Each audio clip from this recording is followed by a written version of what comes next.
Tu décides de partir en vacances avec ton épouse à Rome pour visiter, comme le ferait n'importe quel touriste, les monuments, parce que Rome c'est un musée à ciel ouvert, hein.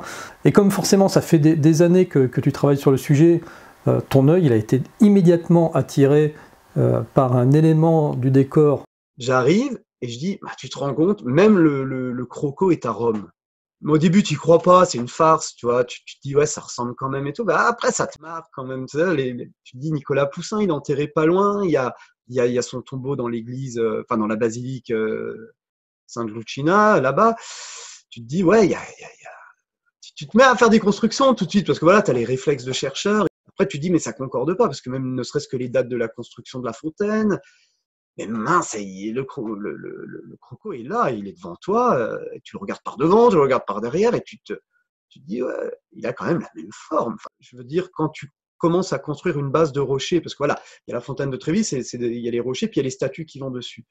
Quand tu construis quelque chose, bon, je sais bien que voilà, tu veux faire joli, mais à la limite, tu vas mettre beaucoup d'énergie pour les statues, mais tu vas pas mettre beaucoup d'énergie pour les rochers. Et le fait de créer cet appendice là qui sort avec cette forme très particulière on verra la photo.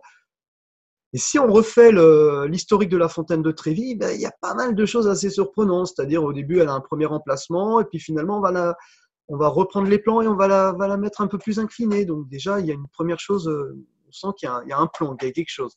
Si tu sais que tu fais une fontaine et si tu sais que l'eau coule, tu vas pas te casser la tête à sculpter une forme particulière sous l'eau, si tu vois ce que je veux dire. Ouais, il y avait le côté visible, puis il y avait le côté invisible, tu vois, il y avait le côté initié, et puis le côté profane, c'est-à-dire voilà, tout le monde peut voir le premier, le gros, et le plus petit est caché et finalement est connu que de ceux qui finalement ont les clés du robinet. Enfin, et alors, une chose très étonnante, c'est que la fontaine de Trévi va se construire sur une trentaine d'années, et le pape va l'inaugurer alors qu'elle n'est même pas finie.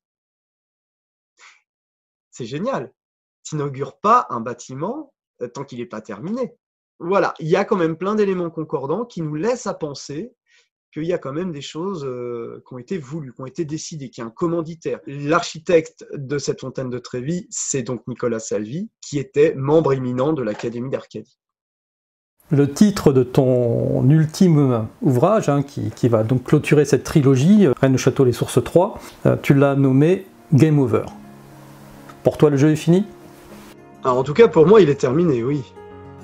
Après, c'est au lecteur de voir si pour lui c'est fini ou pas.